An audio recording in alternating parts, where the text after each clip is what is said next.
First Love by Ivan Turgenev. Chapter 10. My real torments began from that instant. I racked my brains, changed my mind and changed it back again, and kept an unremitting, though as far as possible secret watch on Zinaida. A change had come over her, that was obvious. She began going walks alone, and long walks. Sometimes she would not see visitors. She would sit for hours together in her room. This had never been a habit of hers till now. I suddenly became, or fancied I had become, extraordinarily penetrating. Isn't it he, or isn't it he? I asked myself, passing in inward agitation from one of her admirers to another. Count Malevsky secretly struck me as more to be feared than the others, though for Zinaida's sake I was ashamed to confess it to myself. My watchfulness did not see beyond the end of my nose, and its secrecy probably deceived no one. Anyway, Dr. Lushin soon saw through me. But he too had changed of late. He had grown thin, he laughed as often, but his laugh seemed more hollow, more spiteful, shorter. An involuntary nervous irritability took the place of his former light irony and assumed cynicism. "Why are you incessantly hanging about here, young man?" he said to me one day when we were left alone together in the Zasyekins' drawing-room. The young princess had not come home from a walk, and the shrill voice of the old princess could be heard within. She was scolding the maid. "You ought to be studying, working, while you're young, and what are you doing?" "You can't tell whether I work at home," I retorted with some haughtiness, but also with some hesitation. "A great deal of work you do.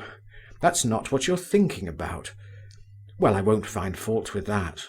At your age, that's in the natural order of things. But you've been awfully unlucky in your choice. Don't you see what this house is?" "I don't understand you," I observed. "You don't understand. So much the worse for you. I regard it as a duty to warn you. Old bachelors like me can come here. What harm can it do us?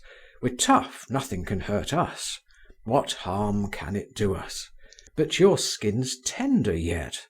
This air is bad for you. Believe me, you may get harm from it." "How so?" "Why, are you well now? Are you in a normal condition? Is what you're feeling beneficial to you, good for you?" "Why, what am I feeling?" I said, while in my heart I knew the doctor was right. "Ah, young man," the doctor went on with an intonation that suggested that something highly insulting to me was contained in these two words.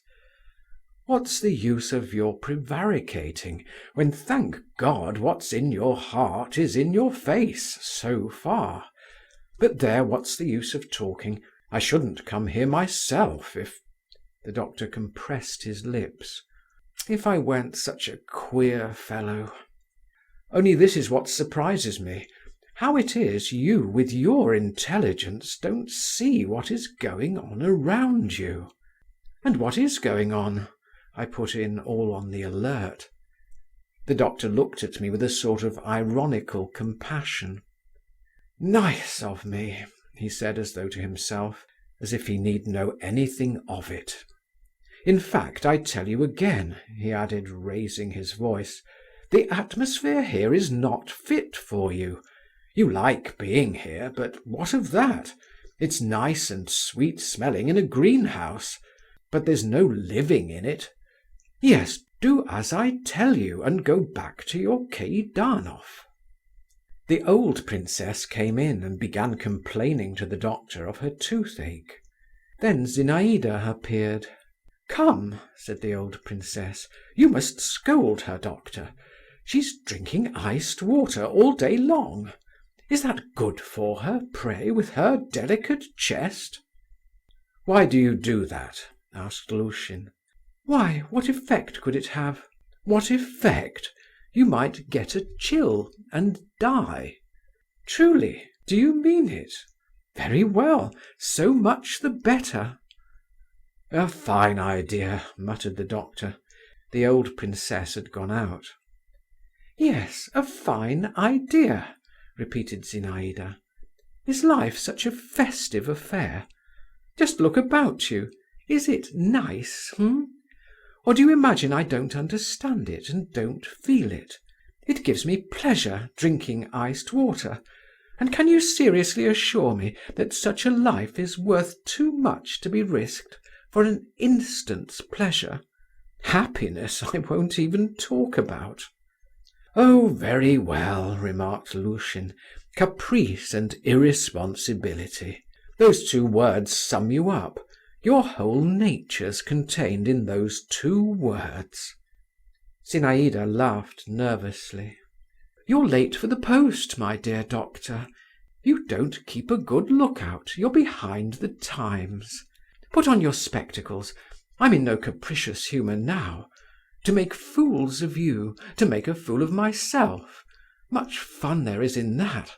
And as for irresponsibility—" "Monsieur Voldemar," Zinaida added suddenly, stamping, "don't make such a melancholy face. I can't endure people to pity me." She went quickly out of the room. "It's bad for you, very bad for you, this atmosphere, young man," Lushin said to me once more. Chapter 11.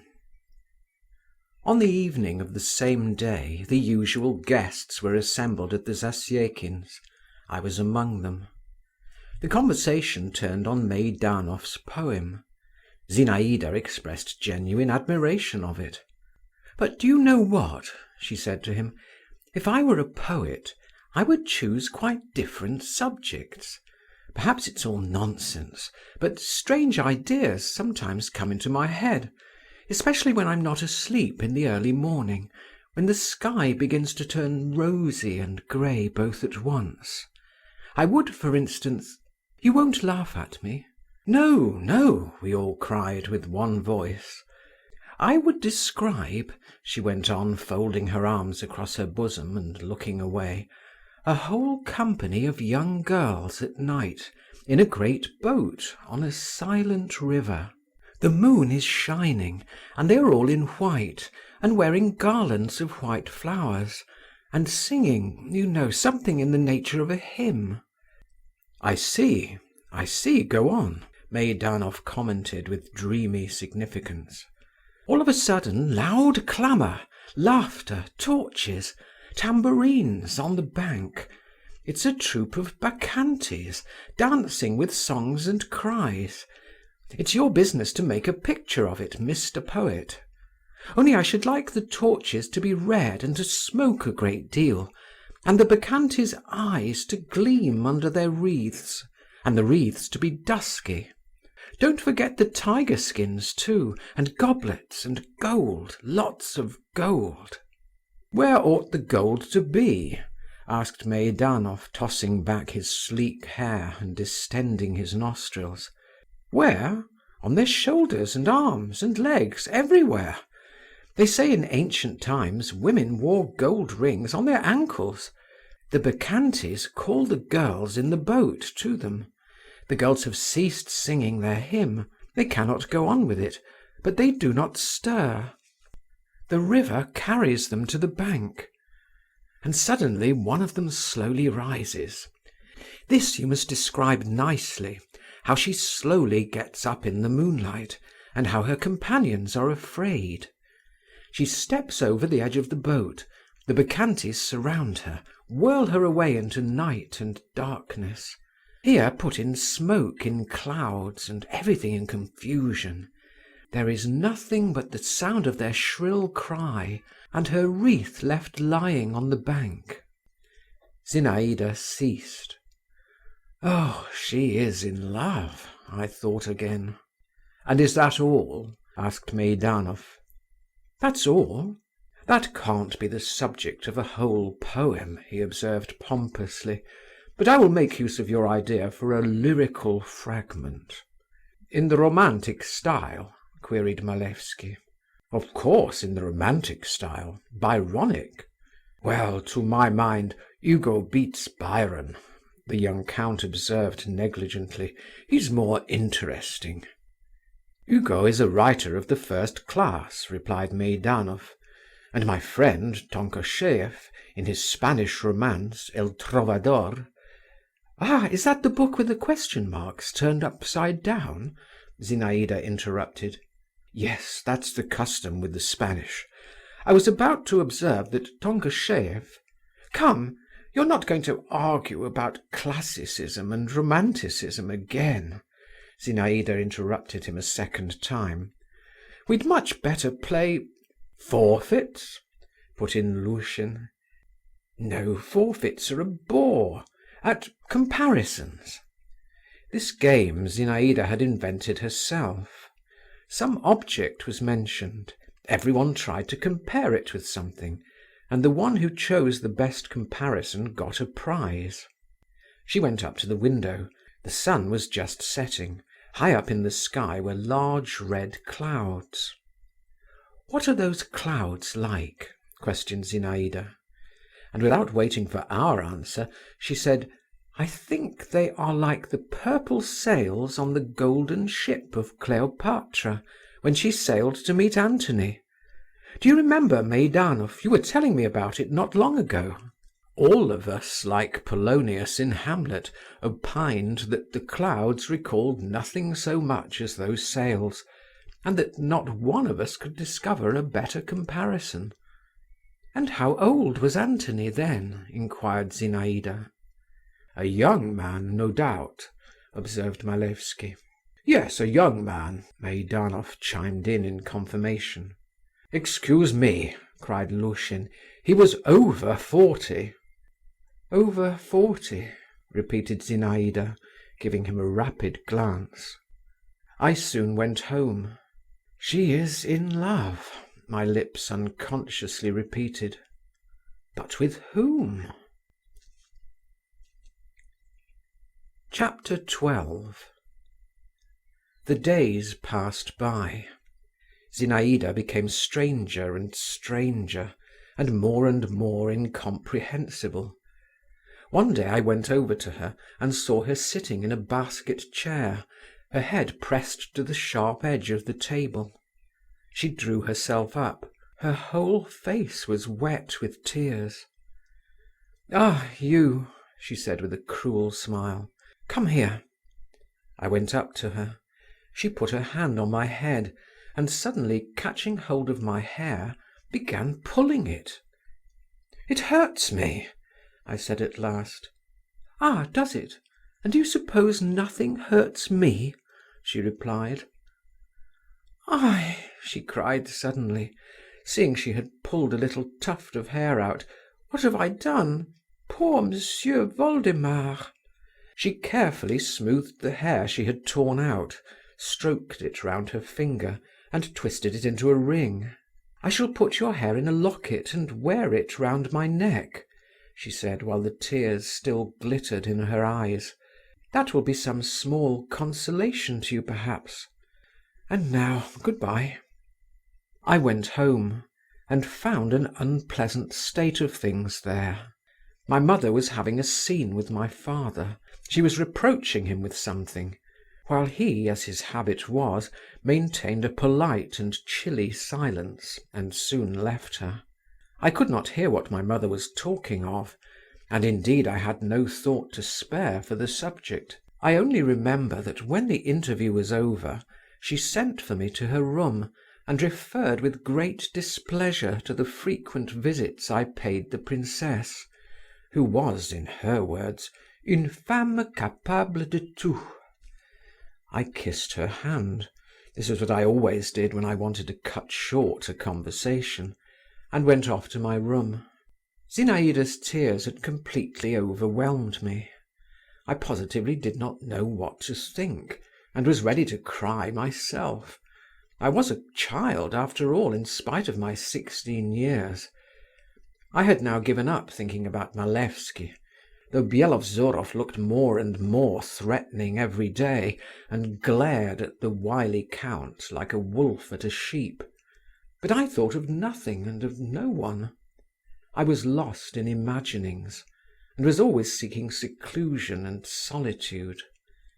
I was particularly fond of the ruined greenhouse.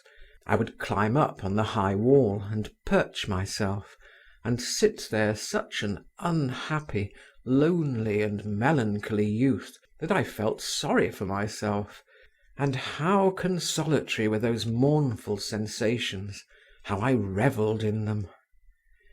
One day I was sitting on the wall looking into the distance and listening to the ringing of the bells. Suddenly something floated up to me, not a breath of wind and not a shiver, but as it were a whiff of fragrance, as it were a sense of someone's being near. I looked down. Below on the path, in a light greyish gown, with a pink parasol on her shoulder, was Zinaida, hurrying along. She caught sight of me, stopped, and pushing back the brim of her straw hat, she raised her velvety eyes to me. "What are you doing up there at such a height?" she asked me with a rather queer smile. "Come," she went on, "you always declare you love me. Jump down into the road to me, if you really do love me." Zinaida had hardly uttered those words when I flew down, just as though someone had given me a violent push from behind. The wall was about 14 feet high. I reached the ground on my feet, but the shock was so great that I could not keep my footing. I fell down, and for an instant fainted away. When I came to myself again, without opening my eyes, I felt Zinaida beside me. "My dear boy," she was saying, bending over me, and there was a note of alarmed tenderness in her voice. "How could you do it, dear? How could you obey? You know I love you. Get up." Her bosom was heaving close to me, her hands were caressing my head, and suddenly, what were my emotions at that moment, her soft, fresh lips began covering my face with kisses. They touched my lips. But then Zinaida probably guessed by the expression of my face that I had regained consciousness, though I still kept my eyes closed, and rising rapidly to her feet, she said, "Come, get up, naughty boy, silly! Why are you lying in the dust?" I got up. "Give me my parasol," said Zinaida. "I threw it down somewhere, and don't stare at me like that. What ridiculous nonsense! You're not hurt, are you? Stung by the nettles, I dare say. Don't stare at me, I tell you." "But he doesn't understand, he doesn't answer," she added as though to herself. "Go home, Monsieur Voldemar, brush yourself, and don't dare to follow me, or I shall be angry, and never again." She did not finish her sentence, but walked rapidly away, while I sat down by the side of the road. My legs would not support me. The nettles had stung my hands, my back ached, and my head was giddy. But the feeling of rapture I experienced then has never come a second time in my life. It turned to a sweet ache in all my limbs, and found expression at last in joyful hops and skips and shouts. Yes, I was still a child. Chapter 13.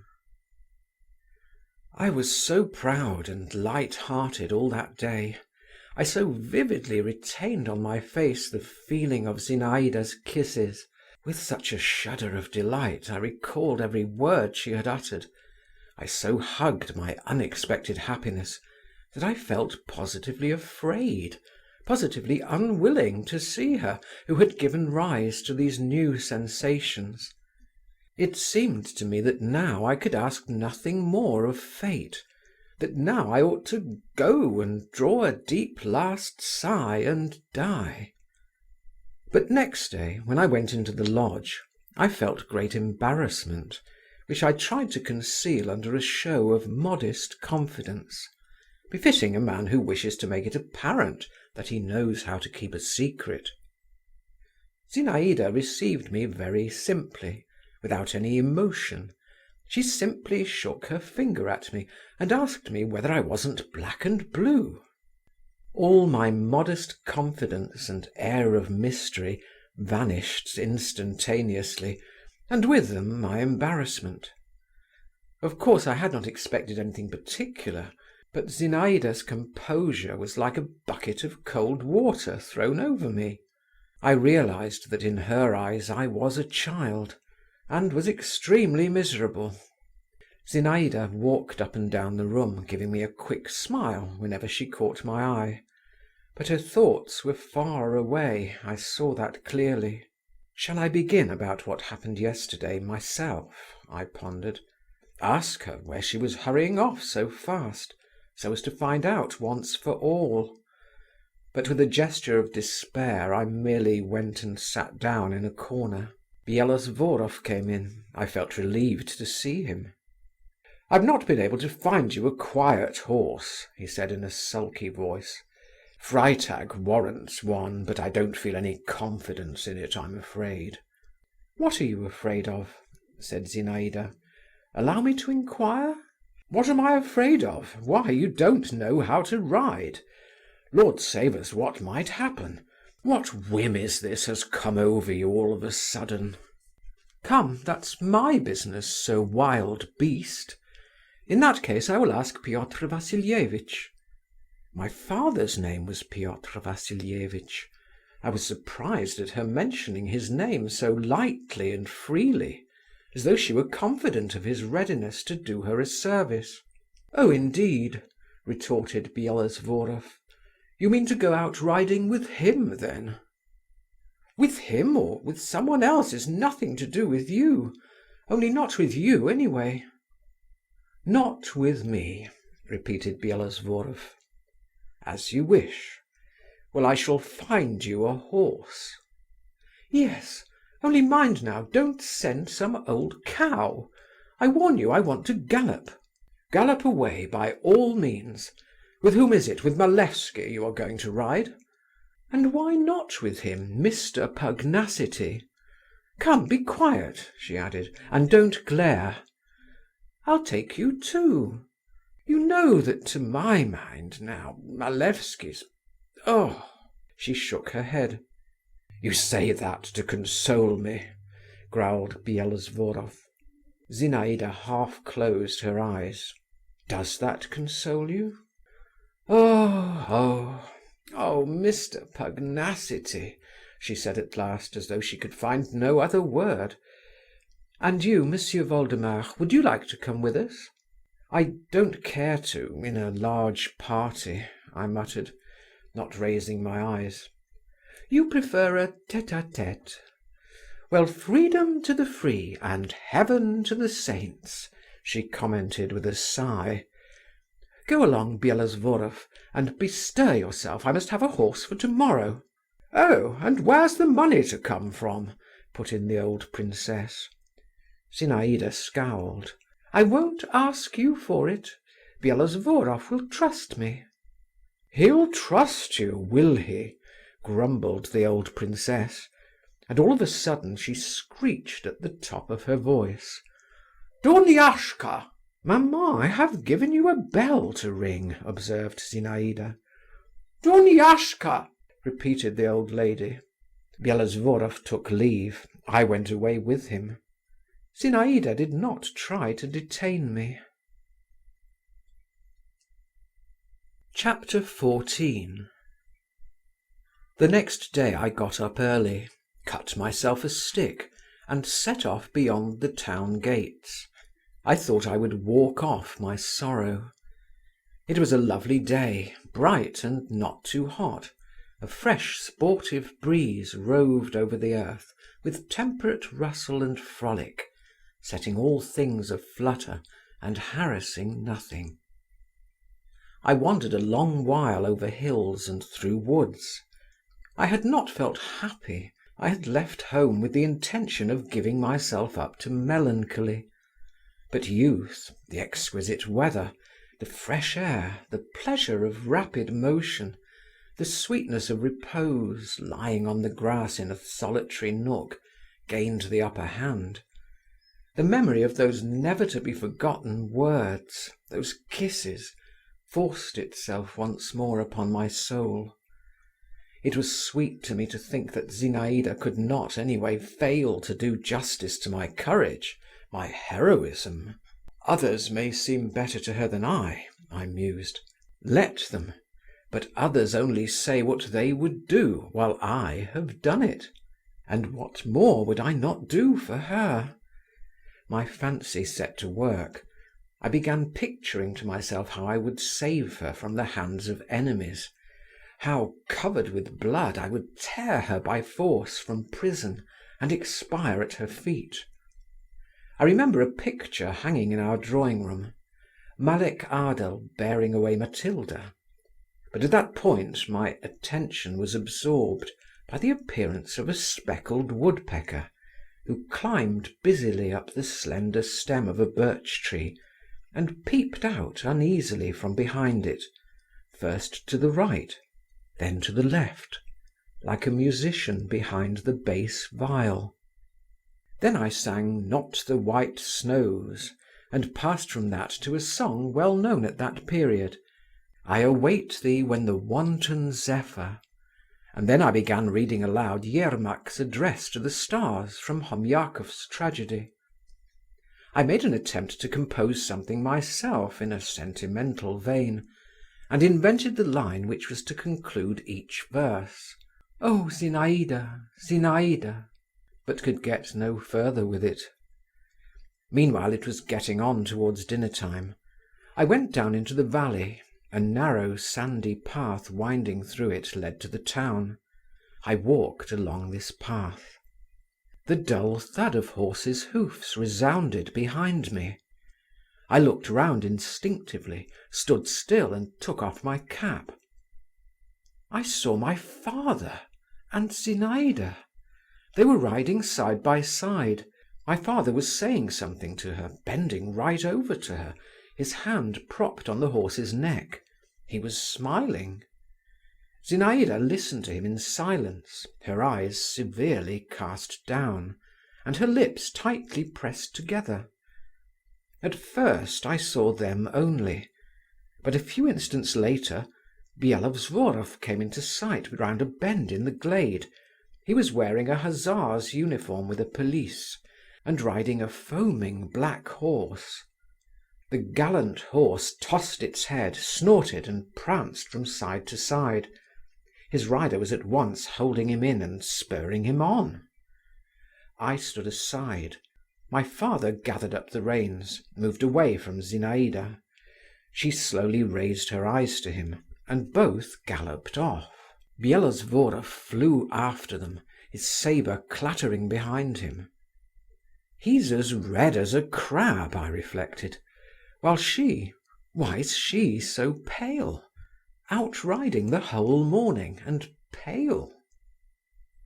I redoubled my pace, and got home just at dinner time.